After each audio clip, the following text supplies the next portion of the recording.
Okay, bet. I'm gonna be in Toronto soon. I Really? gotta Okay. look You for know the what, man? show. I gotta come see you then. For I real. was there a year ago. The show went great. It was You a were lot you of were in fun. Toronto when my city was taking an L. Yeah, yeah, it was. It was. Huge L. And well, it was a fun time. It was so cold, so Oh, you cold, came in the winter man. time?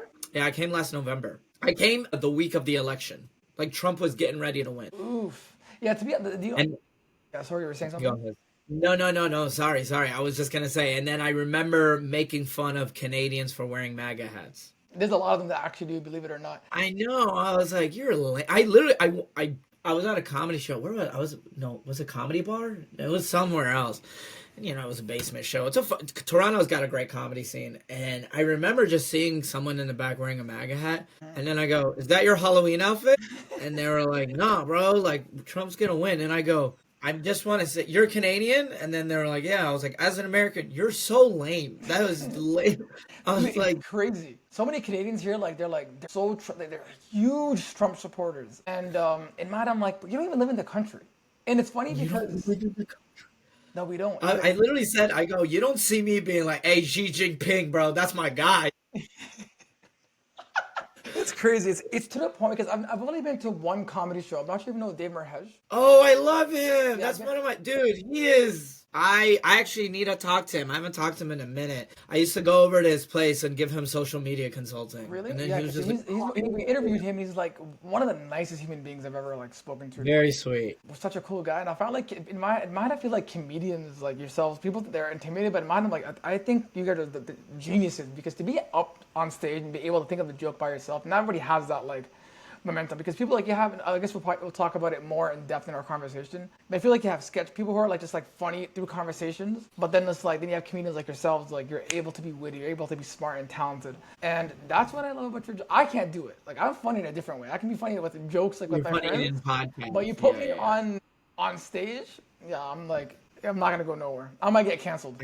I know exactly what you mean. But hey, listen, you have a podcast, which is good because we need more men with opinions. So, uh, Trust me, I have a lot of I'm just opinions. kidding.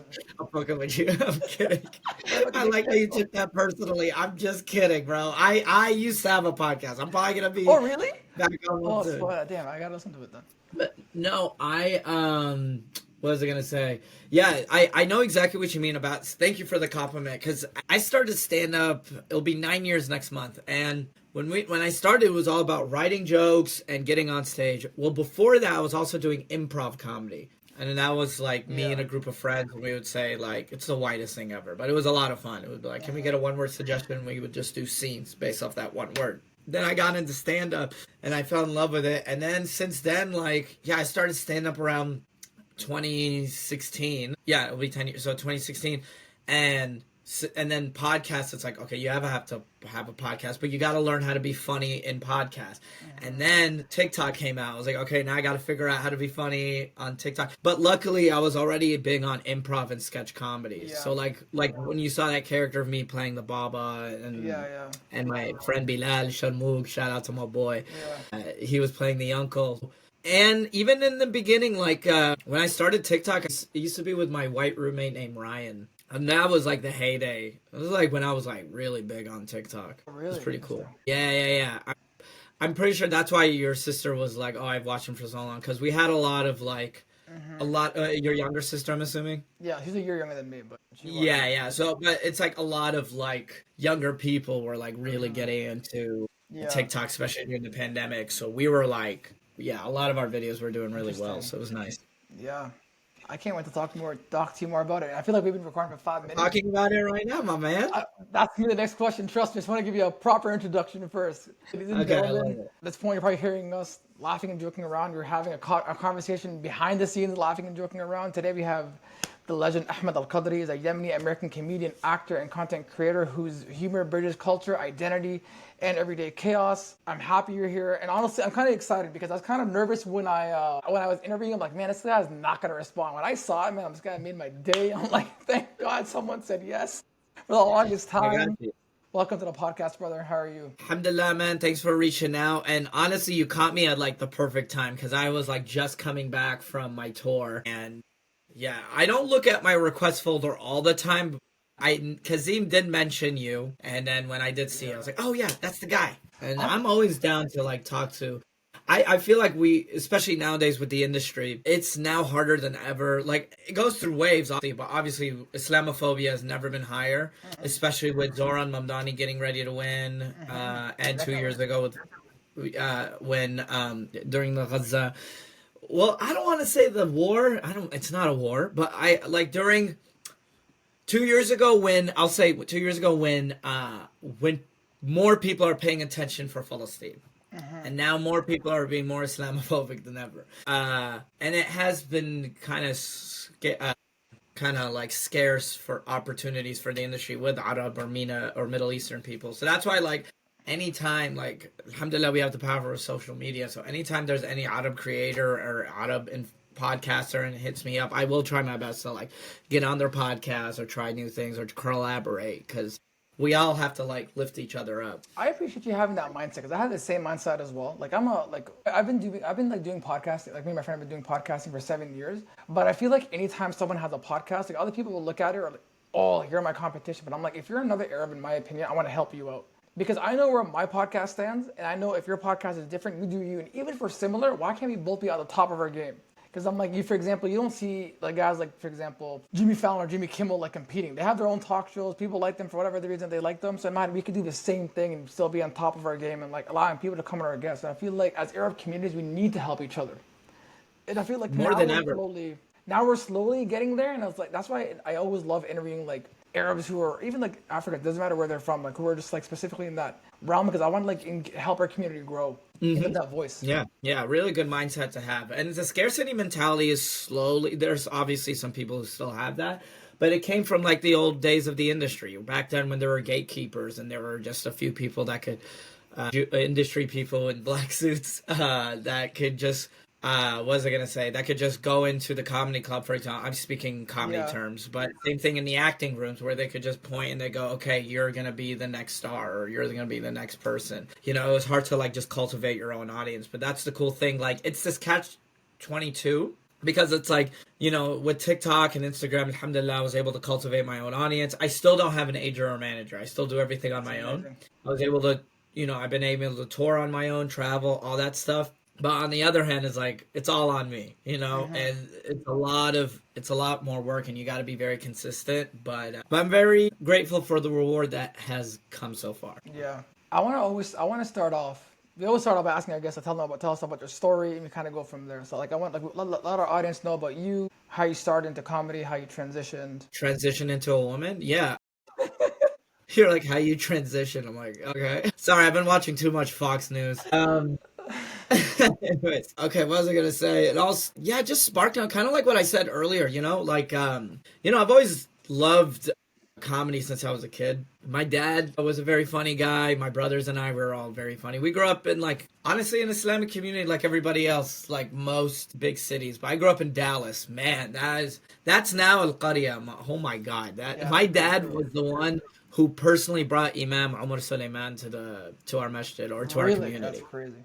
Yeah, like my dad, you know, heard about this talent in Louisiana, and just like an NBA agent, my dad came and he was like, "Hey, take your talent over Come here to Dallas." But yeah, my dad, he was also like really big in the community as well. But yeah, my brothers and I, we were always like just really funny, and I just loved stand-up comedy since I was a kid. My dad loved stand-up comedy too, and my brothers, my whole family, we loved watching when we were just on YouTube watching Russell Peters or watching Dave Chappelle, Bill Burr, Kevin Hart blowing up. Legends. You know, we all remember how they all blew up on YouTube. You know, and that was kind of like the inception. You know, YouTube's kind of like what got them going, but there was still like industry still had most of the power, but it was mainly gearing towards online. But anyways, I started improv and sketch comedy. Actually, one of my biggest sketches that I posted on TikTok or Instagram, whatever, my biggest sketches is from an old sketch I wrote when we used to do. So, have you heard of Black Box Theater? So, Black Box Theater is basically like I was in Dallas Comedy House. So, it was Black Box Theater style sketches. So, it's out of SNL or Kids on the Block. So where it's like, it's all based of you're doing sketch in front of an audience. It all comes from Black Box Theater. So you would write like, I was in a sketch team. Well, I started with an improv team, but you were in a sketch team. It was you and like 5 other people, and you'd just be writing other certain sketches or like different.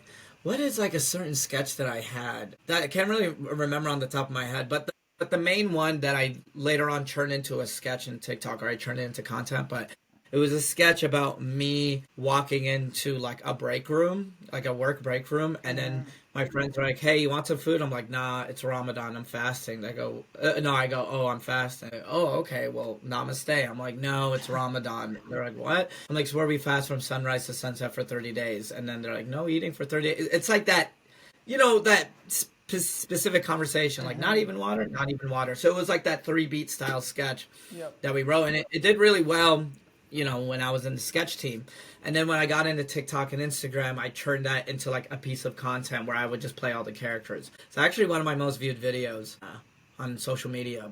But this is all just coming from my experience for Black Box Theater, and then later on I started doing stand-up.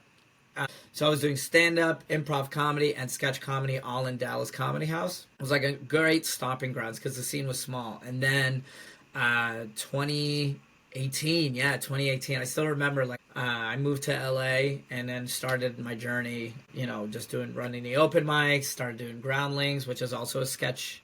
I auditioned for Groundlings, which is a big character comedy acting school. Will Ferrell, Melissa McCarthy, Phil Hartman, they all came out of it. Kristen Wiig, they all came out of there. So when I auditioned, I got in, and then I got up to like a certain level, and then but then the pandemic hit, and then my friend Ryan Kelly, who moved into my apartment, he was like, "Hey, check out TikTok." And then it's been a crazy journey. I've been doing TikTok for almost like oh my god, like 5 years. It's kind of insane. I started 2021. We're almost at almost 4 or 5 years. Yeah, almost 5 years. Yeah, my first viral TikTok was December of 2020. So yeah, almost 5 years. What was I gonna say? I was doing college gigs 2 weeks ago, and it was me and Ryan, and this girl like freaked out. She's like, "Oh my god, I've been following you guys since middle school." We're like, middle school. That probably made you feel old. Yeah, it made me feel old. But yeah, like that's kind of like my story, pretty much. Spark Note versions. If you guys have any more detailed questions, DM me. But yeah. To the fans, if you have any more detailed questions, definitely DM them. I have a question for you. My first question is, of course, like, there's an art to comedy, writing, scripting. What do you find is the most enjoyable part for you? Is it like coming up with the characters, writing it? Is it like producing it? Like, what do you find? What do you find it takes more creativity? What do you love the most about? Great question. I'm gonna break it out in 2 parts. So in regards to stand up, my favorite part is when you write a joke and that joke hits. That's my favorite. That's my favorite. Like even the joke I posted today, I was headlining in DC. I did about 5 minutes of material in DC, and one of the jokes, I just, I wrote it. I kind of riffed a little bit, got some laughs, and then clipped it out, posted it. But yeah, like when you write a joke and you try the joke for the first time and it hits, that's my best feeling. That's the best feeling. And now when it comes to sketches, man, I've always been collaborative when it comes to sketch comedy because I've had TikToks that went viral, and it was just me talking to the camera. I don't mind that. That's kind of fun, but I don't get this, like, euphoric feeling. And I normally get that euphoric feeling when I'm, like, invited. Like I said, the sketches, like, with Bilal, for example. Yeah. Bilal and Brian. Brian is the white dude with the beard in our videos with our, when we're all stoners in the car, whatever. That's a fun sketch.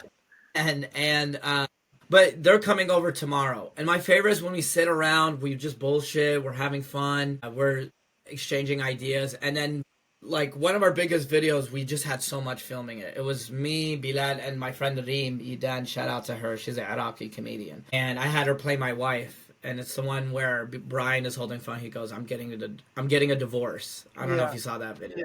But we genuinely just had so much fun. And I was like, man, even if it doesn't go viral, I still had just so much fun just hanging out and just writing or acting in dumb videos together. So I'd say, yeah, those are my 2 favorites. Honestly, I love how you said that because I feel like podcasting is different. I always spoke off camera. Podcasting is a little bit different because I feel like with podcasting, you're not gonna you're not gonna know. And maybe similar to comedy, you're not gonna know. But I feel like the thing about comedy is if you're naturally that funny, genuine person, you know what's gonna especially with all your experience, you know what's gonna be a good video versus a bad video. Like someone who is an amateur might not know, but someone who has that experience probably goes in.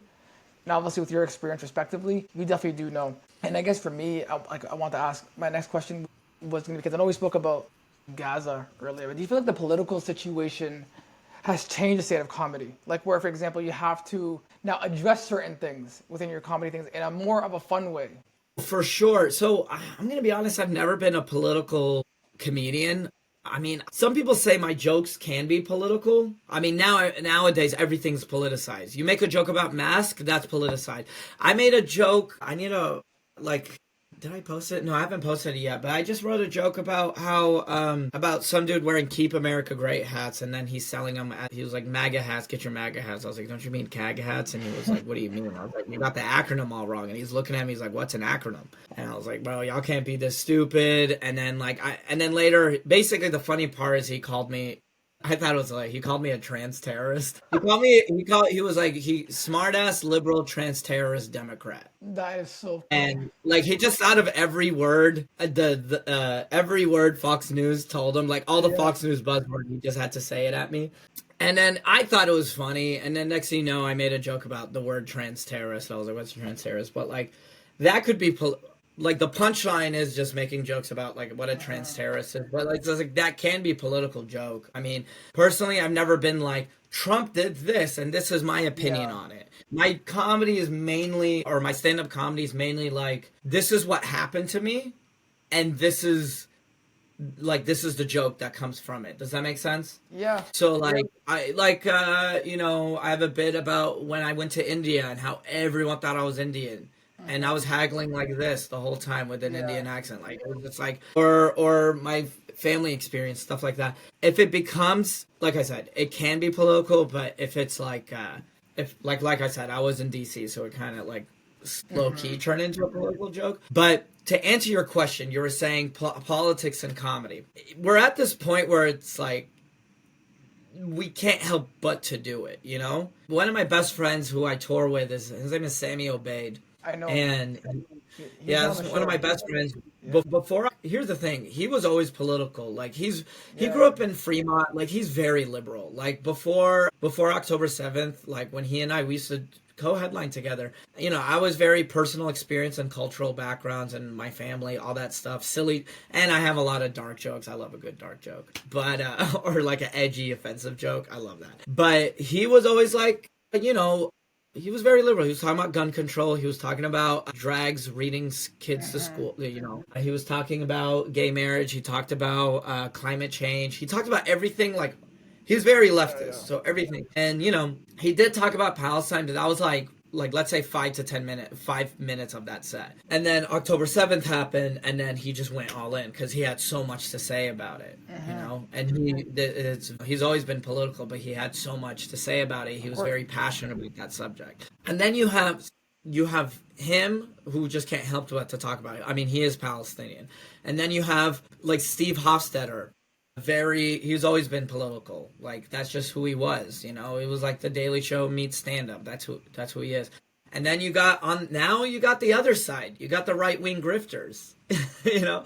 Like you have some guys who are like Nick DiPaolo, he was always a right wing comedian. But then you have like comedians like Jeff Dye, Tyler Fisher, who just became right wing because it's like it's a good market. You gotta, you know, they're trying to sell some tickets and make some money. And maybe, and listen, who knows? Maybe they're very passionate about it, or maybe they're just coming in for a quick buck. Or for sure, Rob Schneider is one of those guys too. Yeah. Sammy Obey is actually a good because we've had him before, like I think 2 years ago now, 3 years ago, and he is like I Nice. remember, and this is before I want to say October 7th, and he wasn't as political, but recently seeing his videos popping up, I've seen like Palestine is always like the one that's obviously popping up, and the reason why I asked that question as well because I feel like now, in my opinion, I'd love to hear your opinion about this. I feel like now comedy has become a form of news. Because comedians have this one art where they're able to address things, whether it's in a more comedic way, more natural way, or sometimes even you're sending a message about something in a different way, but you're not addressing the issue, but you're addressing the problem.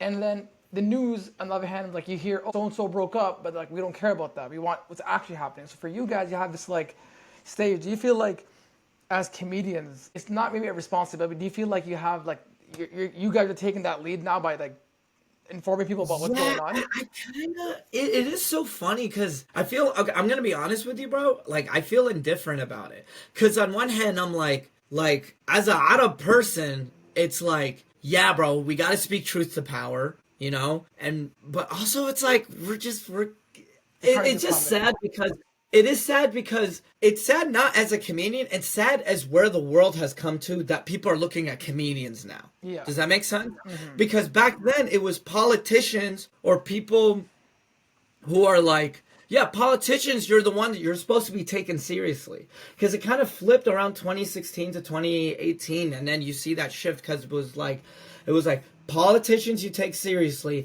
and comedians you have fun and joke around with, right? But then because of Donald Trump, There's that switch. like just you can't take him seriously.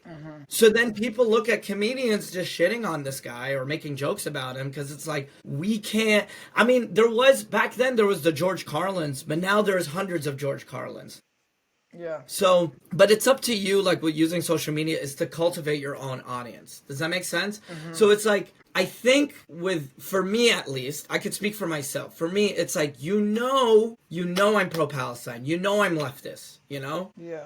I would say like pretty much like, I love Zoran Mamdani. I don't know if you're a fan of him, but I love what Yeah, he's doing. I love him. I think he's a great guy. And you would say, like the fact that I'm like very pro Zoran, I'm very like very obviously very pro Palestine. I'm a Yemeni American comedian. Like I talk about being Yemeni. I talk about I make jokes or I talk about my experience of Yemen. So it's like I mentioned before, especially with now what's going on.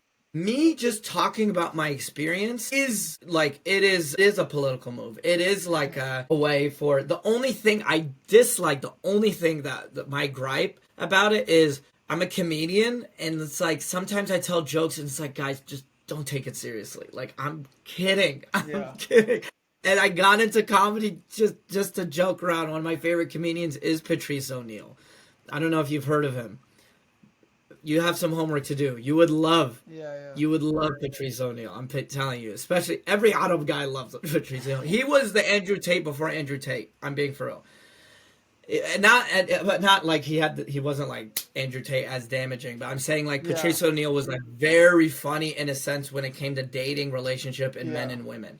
Similar race jokes too, but you would love him. But check him out. Yeah, man. To answer your question, it's like, yeah, we have no choice to be outspoken. People are gonna see us as, as a beacon of hope. But I am very happy because it's like now we have all this influence, and now when I post on social media, or when I was in New York headlining, and alhamdulillah, we sold like over 100 tickets, and I was able to tell 100 people like to go vote for Zoran, free Palestine, like, go hit the polls. Okay, I have some influence here. Yeah. So I think, that's what I think about it. Reading through your bio, you said you want to be like you're doing accounting, and then obviously now you as a comedian. So my question is, do you feel now with this, what's happening in the world, you becoming a comedian, you leaving accounting? That's what I meant by transitioning in the beginning. But obviously not being a comedian now, and with your influence, do you feel like it's shaped you differently as a man today? Like you feel like because of what you've done or what you can do, that you have to be maybe also cautious of things that you do say,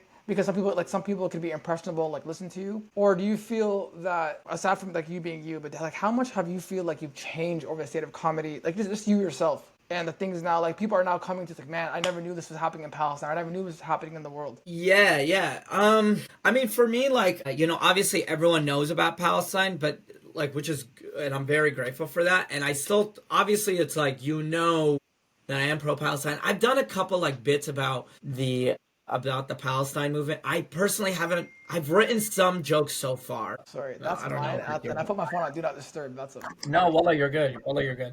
But okay, yeah, like I'm gonna be honest. Like now, I'm starting to write some jokes about the Palestine because every post I ever wrote about Palestine was just more of like, here's how you could help, donate here, all that stuff, or sharing posts to get the word out. Because I wasn't like Sammy. Like Sammy was good at like writing a joke, and his punchlines are usually like mathematical and puns, because it's the best way kind of punchline for such a heavy topic. Because if I tried to, like, I've tried to write jokes about, or not even a joke, like I tried to talk about it on stage, I would just get really upset. Yeah.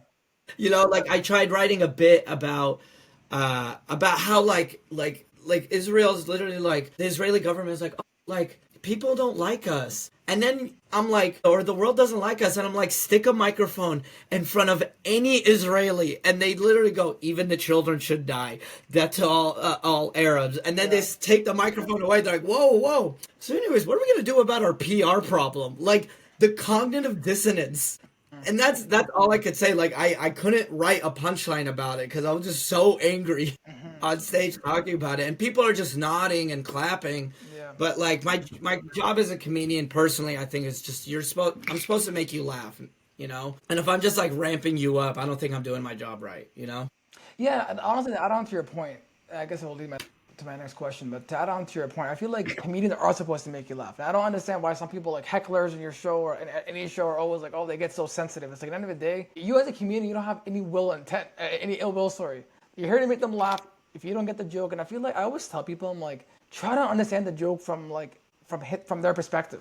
I'm like, when they would get mad at Russell Peters or like any other comedian, and I feel like the easiest question to be asked is like, how would you like handle a heckler? But that's not the question today. But I guess for me is like, how do you come up with these jokes? Is it inspiration through your life, things that you've seen, like all these funny jokes? Like, where do you come up with these jokes? Is it sometimes you're sitting on a bus or in a car, like something comes to your mind? Yeah, a lot of times for me at least, it's like, you know, you got to experience life. Louis C.K. like got great advice. So Louis C.K. was like, you know, if you want to write good comedy, you got to experience life, which is like, go talk to new people, jerk off in front of women in green rooms. No, I'm kidding.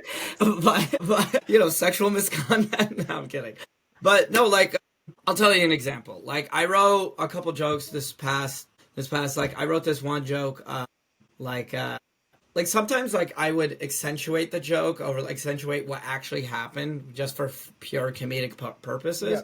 Or is based off of like an actual experience, or just thoughts or ideas. Like I know I don't want to tell this joke on this podcast. I did write. I try. It's pretty fun. It's pretty edgy, but I'm always like writing new things. Okay, here's one joke that I wrote, and that it usually does really well. I have to deliver it well, so I'm probably not going to deliver it perfectly in this podcast. But basically, the joke was, you know, after after 9/11, FBI agents were going into mosque pretending to be Muslim to try to like arrest, you know, Muslims. You remember? And when I was a kid, we had this big dude, Carl, looked like an FBI agent, and we thought he was gonna try to arrest us and stuff. Turns out he was just a pedophile. And then like basically the joke is like, and then me and my friends like, oh my god, is he an FBI agent, a pedophile? Oh thank God. Like we were worried, and I go, my dad and the imam, they're like, oh my god, is he a pedophile? Alhamdulillah. No, we're good. Like we're like, oh, just so thank God. It is edgy, it is out there, but basically I wrote that joke because I was talking to a friend about the FBI about that, and then I go, oh, what if? You know, because that's the beauty of, like, improv comedy. Like, you got like, a certain thing that happens, and then you think, what if? Right? And that's where the world of fun or the world of comedy enters, right? Yeah. So, like, the 9/11 FBI situation was real, but I mean, if you have an edgy sense of humor like me and you, it's like, oh, what if he was that? And everyone was so relieved that he was that. Yeah. Does that make sense? Yeah. So, or like, I wrote this joke. Okay, here we go. I hope your audience doesn't kill me for this, but I wrote this. I tried to 2 nights ago. I wrote this joke. I go, oh my God, did you guys hear India and Pakistan might go to war? Imagine how bad that's gonna smell. I'm like, what are they fighting over? Deodorant? Guys, knock it off! And then I go, could you imagine India and Pakistan? It's going to be so colorful and flavorful. You just see the world zoomed out, and you just see the world, and you see a giant turmeric orange cloud like this. That's so funny. Yeah, so I wrote that. That one did really well. I'm too afraid. I did it at my show. I have a show at the Hollywood Improv. You got me at that one. That was pretty funny. Hey, you like the pedophile one too. I saw you. No, that was funny too. The thing is, I have a lighthearted laugh for jokes. If you're good at making jokes, I'm gonna laugh. But there's some people who just like. Also, I think the delivery, which I feel like people also miss it. Like, you can tell a funny joke, but your delivery which I feel like you have. For sure. Delivery is main. I'm being for real. Like, that like 9/11 pedophile joke, like, when I first started it out, my God, I was getting like giant gasps, giant like this, or like, because I was still like just working out the right delivery. And then I realized, like, I'm gonna be honest, like I have the clip of it on somewhere on my Instagram. I'm probably gonna repost it soon on like from a different show. But you have to like time it right, and you have to do it, and every audience is different. So like the way I deliver the joke in front of 60 people is different the way I deliver a joke in front of 350 people. You know? Yeah. So like you gotta it's like the way you write the joke, but it's also the way you Yeah. deliver the joke for sure. But yeah, I do have like don't get me wrong, and I want your audience to know I do have a lot of halal clean jokes, and I have a lot of like I work clean. I've been doing comedy for over almost over 9 years. Like if I'm hired or if I know it's like a all Arab crowd or all like Yeah. Muslim crowd, which is there is a difference, Of course, right? 100%. Then I literally will tailor my set into what kind of jokes I'm gonna say. Yeah. You know? I was gonna ask you because you're like we're talking a bit about the comedy like and your jokes. When you're writing your content out, how do you determine what's for social media and then what's for your comedy on stage? Because for example, like when you come up with that, I feel like it's different because sometimes it's not what you come up for social media might not be good on stage and vice versa. So how do you come up with the whole process? Man, I'm trying to figure that out right now. This morning I was trying to figure that out because now we're in this time where you gotta post more stand-up clips, right? Which is why Yeah. so many people post crowd work clips, right? But it's also for me it's I don't want to burn too much material because like inshallah when you come see me in Toronto, I want you to have a good show. Like I want you to be like I don't, and this happens sometimes where it's happened rarely where I would do a joke that I've already posted and then someone goes, oh, I heard you do that joke, but they're not mean about it because they're also comedy fans and they understand the whole game, you know what I mean? But now what I have been doing, at least for me, like what I would do is some people will do like 20 minutes of crowd work, and as much crowd work as they could. But to me, it kind of takes away the live experience of the show because you see it a lot, man. I see it a lot in shows where you're sitting down or you're watching the comedian and he's just fishing. He's just fishing for crowd work because he's just trying to get that clip,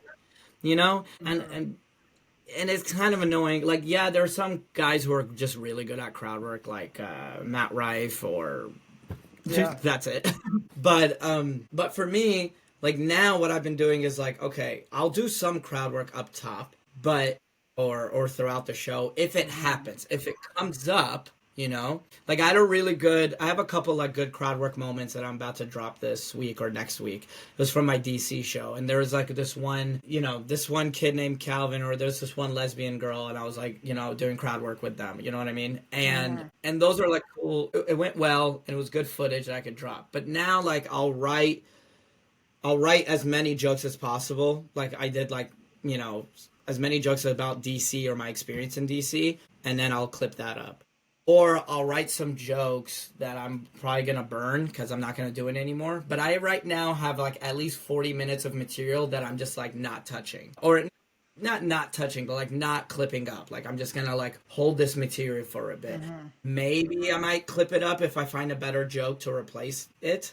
But right now I just have like a strong 40 minutes at least that you haven't seen online. To go back to one of your points, when you're talking about some people are fishing for crowd work, I've seen it when I went to like I think that's only one comedy show I went to.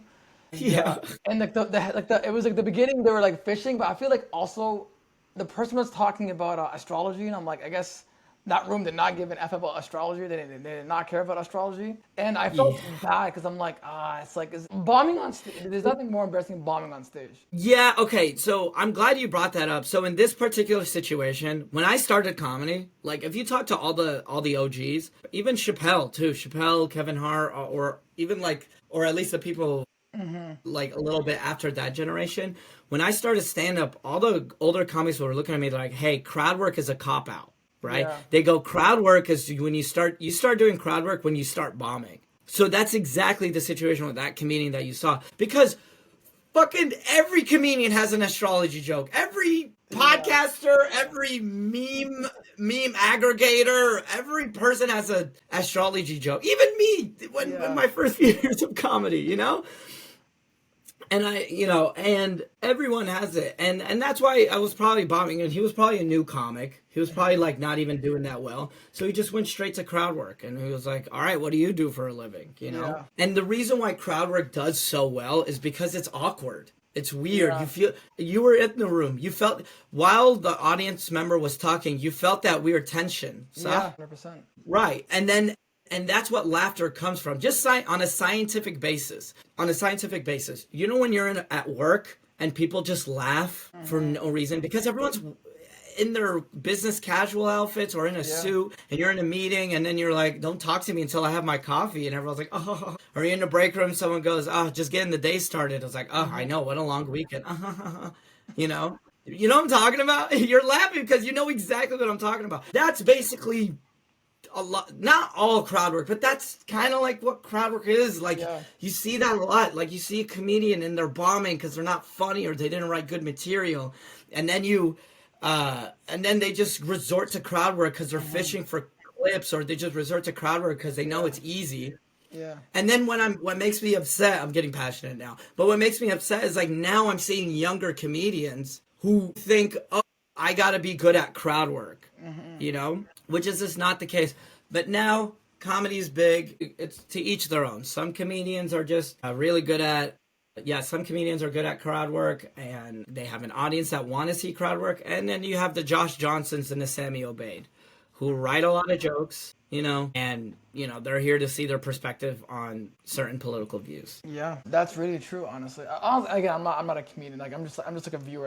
Again, to go back to my earlier point. No, I love your perspective. You have a really good eye for this. Yeah, I think for me, like, even like, I'm not sure if you heard about, like, Drewski came to Toronto, and apparently, like, he was getting roasted because his show didn't do well. And I remember I said, but he's a sketch comedian. He's not like a stand-up comedian. Because I'm like, there's a difference between a stand-up comedian and a sketch comedian. And in my opinion, I told them, like, anybody can, like, I'm like, not everybody can make a video, but like, someone who's funny can make a video and make it funny if they have the creativity. But to go on stand-up and to do 5 minutes seems long when you have a bunch of eyeballs staring at you. And you expect it to be funny. And I guess it leads into my question, what does the pressure feel like as a comedian? For example, when maybe you're not going through like you're not in the mood and you expect it to be funny on stage, and then, for example, a joke might not go well. So how do you guys handle the pressure? Even you, how do you handle the pressure when you're in a big venue or you're dealing with something you're like, I don't want to be here right now, but you obviously have to like do your job? I mean, I'm gonna be honest, alhamdulillah, like, I haven't had a moment where I'm like, I don't feel like being on stage, because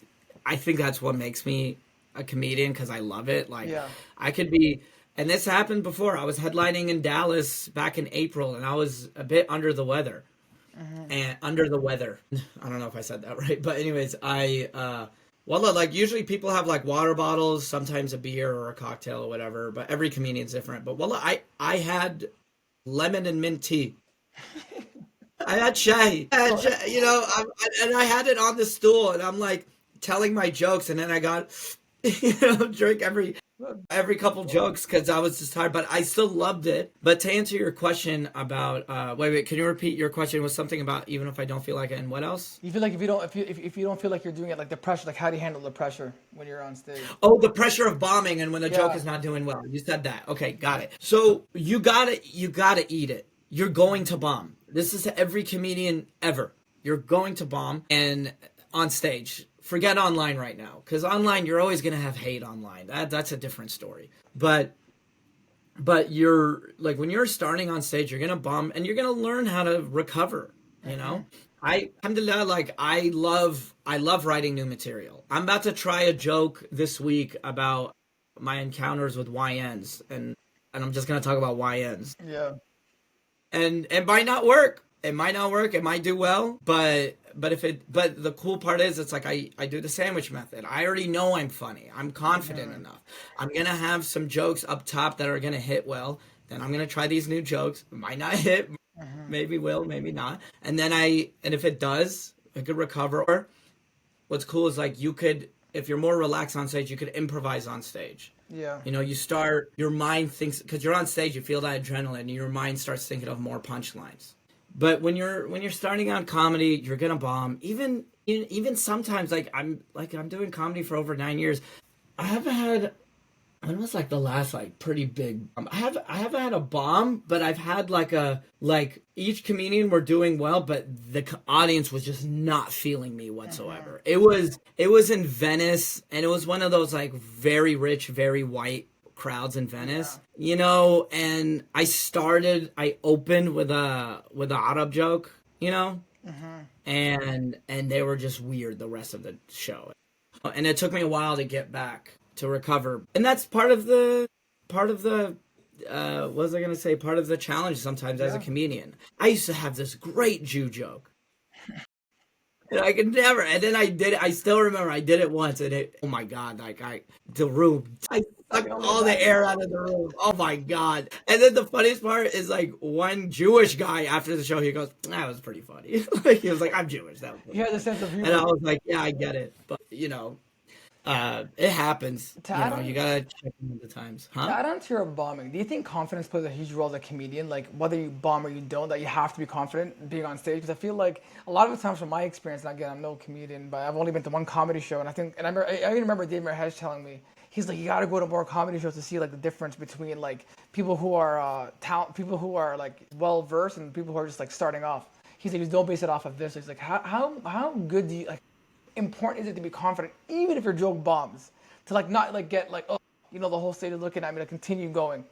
It's recovery, man. It's recovery. And like when I say recovery, as in like if the joke fall flat, and then it's confident, and it's really just telling the audience or showing the audience you're confident. One of my favorite comedians is Ron G, and he's this black comedian in L.A. Dude, the guy is a killer. And one time there was a show.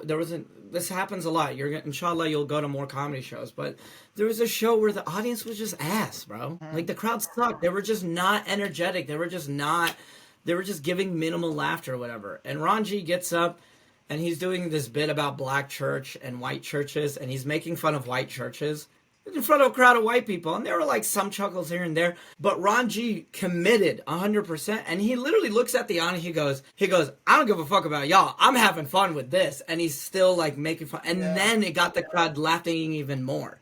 Because they were just like, dude, like we're either going to join him or not. Yeah. So it's really just, it's staying confident and knowing like who you are as a comic. No, I agree with that. So, I don't know who, I think I was watching Ari Spears one time, and like someone tried to check him, and he's like, this is like, I'm like, to paraphrase, he was like, this is my stage. He's like, you're not gonna come on my show and like tell me what to do. He's like, you can stay right here on your own while I tell you what to do, which is crazy because I feel like a lot of the times in my head, I'm like, if you're a sensitive person, just don't come to comedy shows, because they're not like, people think, in my opinion, I look at it, I'm like, they don't have a personal beef with you. They're gonna leave this comedy show not knowing who you are. But now because everything is on social media, like you see these people who are heckling, you look like idiots on thousands and thousands of people, which I laugh. Like it's a good comedy for me because I get to laugh. Watching my favorite comedian who I've interviewed, or like anybody who I just like want to interview, roasting someone else. I'm like, dude, you're like, in my opinion, don't go out of comedy because they have jokes on the spot. It's not like an average person. Like, for example, me regularly, if someone were to roast me, depending on how I feel, it might take a while. I might be like ChatGPT, instantly fire back. But I feel like comedians immediately fire back, which... Yeah, I've said some mean shit to women.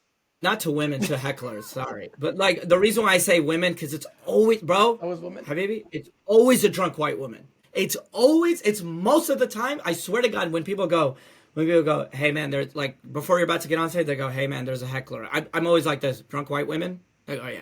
It's or some guy that's just jealous that you're making his girlfriend laugh, which to me is even more bitchier. It's so stupid. One time I told this one lady, I told her, it was like a Arab Muslim show too, but she was kind of annoying, and I just told her, I go, you're just mad because you give third wife energy. And she was so upset. Because later on I found out she was divorced twice. Oh, that's good. So I personally, I was like, I was just speaking from the heart. So in my head, I was like, damn. And then I like patted myself on the back. I was like, damn, that was a good read. Or I once told, or like this white woman, I like she would like say something and I'd say something back. And then I'm like having a conversation and I'm like this. Like I swear to God, let's say I'm talking about fucking Target, for example. Yeah. Like I'm talking about Target. And she goes, yeah, Target. I love Target. I was there yesterday. And I'm like, uh-huh. Okay, now what? You know, and then the audience starts laughing, and I go, and then I go, that's the thing about white women, you guys. They can't last too long without having attention. All right, let's begin. And then I start like demeaning talking to the first. I mean, every heckler situation is different, you know. I'm usually not mean. You know, if I'm doing crowd work, it's nice. You know, Yeah. we're just enjoying ourselves, we're having fun. But if it's like a heckler that just won't stop talking, but you have to. You got like Ari Spears. It's like you gotta roast them back because. Yeah. They want to be roasted. Thing is, I'm not gonna lie to you before I ask my next question. When I go to comedy shows, I never sit in the front. I don't want no one to go at Maybe me. you went to one comedy show. You said when I go to comedy shows. You said you went to one I comedy went to show. one, but I sat way in the back. My man, And he goes, when I go to comedy shows, what are you talking about? You've been to one comedy show. one show, exactly one show. You- But and you know what's funny is like who I do a talk show with. His name is Mohammed. When I'm with him, he's like a guy from Ghana. When I'm with him. We both decided, we're like, listen, because I remember Dave Merhead put us on his list to come in for free. So we're like, he put us in the area, all his guys sat in an area. So in my head, I'm like, listen, we're sitting all the way in the back. Because I feel like in the front is too intimidating. Because like, as soon as you make eye contact with the comedian, you're not walking away from it. That, and I'd rather have people I don't know sitting in the front. Oh, really? Man, because it's like I've said this before. Like one of my homies, he's my Turkish barber. I got to shout out to my boy C Cuts. He just missed, SEY Cuts. Check him out. He just moved to Florida. Anyways, so like he was sitting in the front, and then I was like roasting the crowd, not roasting, but making fun of their outfits or doing. And then I looked at him and I go, "What's up, bro?" I was like, "I can't do crowd work with him. That's cheating. That's my boy." Yeah. That's fair. Like. It's just weird if you know him, you know what I mean? Yeah. Like if you sat front, I would not ignore you, but I would be like, I'm not gonna do crowd work with you Because it's cheating. Yeah.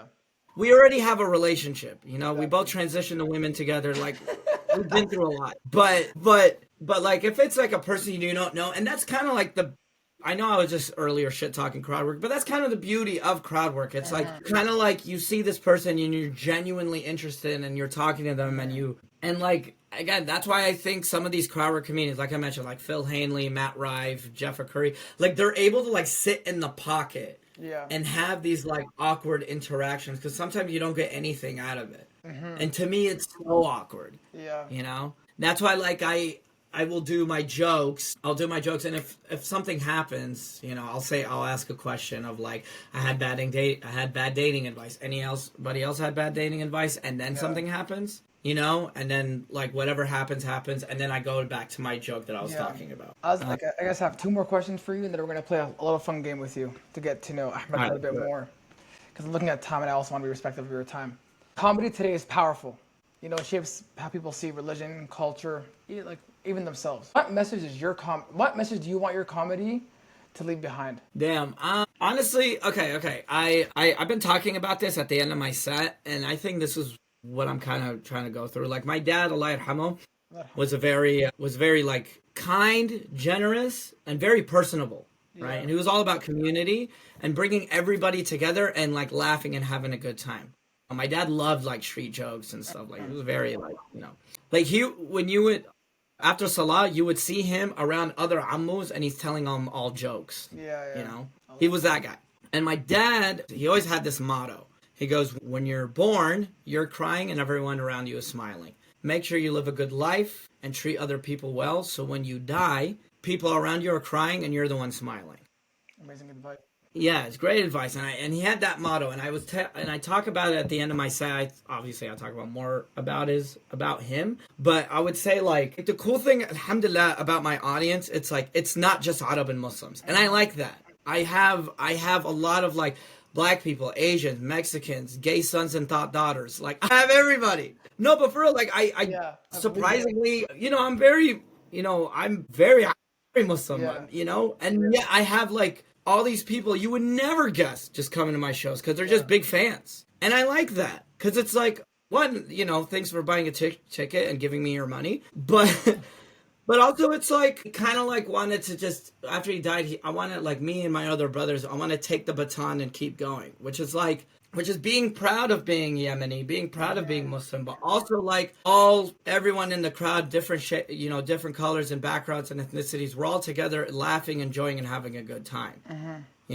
Which is why, like, I'll write jokes about like family stuff and cultural stuff, but I love a good dirty, edgy joke. Yeah. You know, to me, that's comedy. That was the birth of comedy. That was the purpose of comedy, which is to say things on stage that you can never say off stage. أليس كذلك يا أصدقائي? You know? No, honestly, absolutely, man. I hope you keep becoming more and more and more successful because even me, like watching your videos, I see how talented you are. Because I feel like not anybody can go and be on stage and do what you do. Of course, even like be a sketch comedic and still live a normal life. Because again, like you're still a human being, like still living a normal life. But we want to get to know you a little bit more.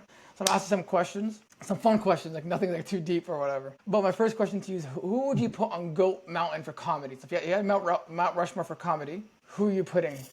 I'm just gonna go with the comedians that are very popular in comedy, but people who don't watch comedy probably don't know them. Okay, these are my personal favorites: Rory Scovel, Dina Hashem, Fahim Anwar, and Dan Soder. I gotta check all those people out because I don't know. I don't know if you probably haven't heard of all of them, but they're really good. I feel like but the other Mount Rushmore that everybody knows would be Dave Chappelle, Kevin Hart, Bill Burr, and Dave Attell. Dave Chappelle is my favorite comedian of all time. I just think comedic genius in my opinion.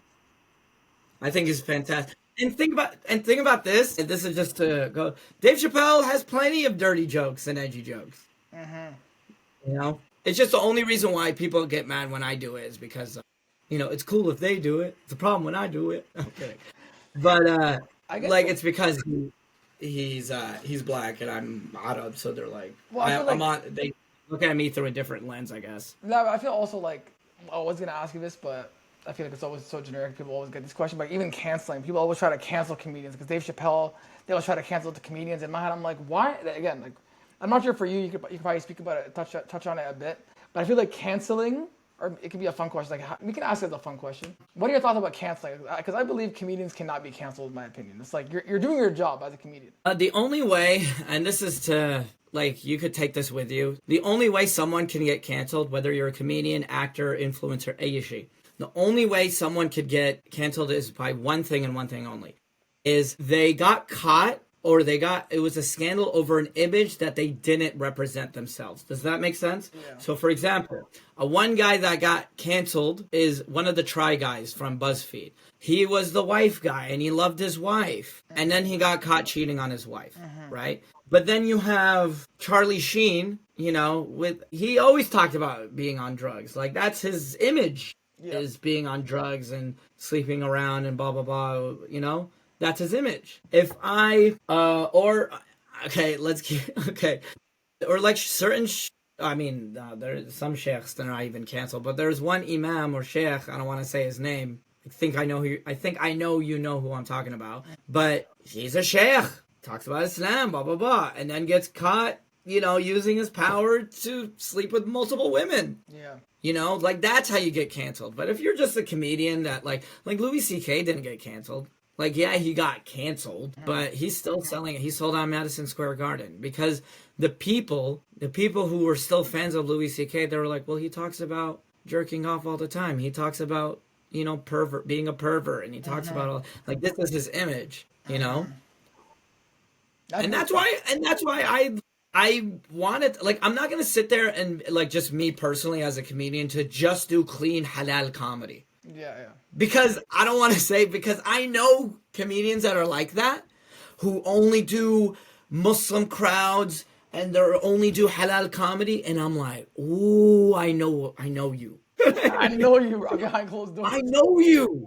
You know what I mean? Like, come on now. That's very true. So when I talk about, like, whatever I do talk about on stage, it's like, come on now. Like, I'm not going to sit there and just pretend like I'm this. Don't get me wrong. I pray.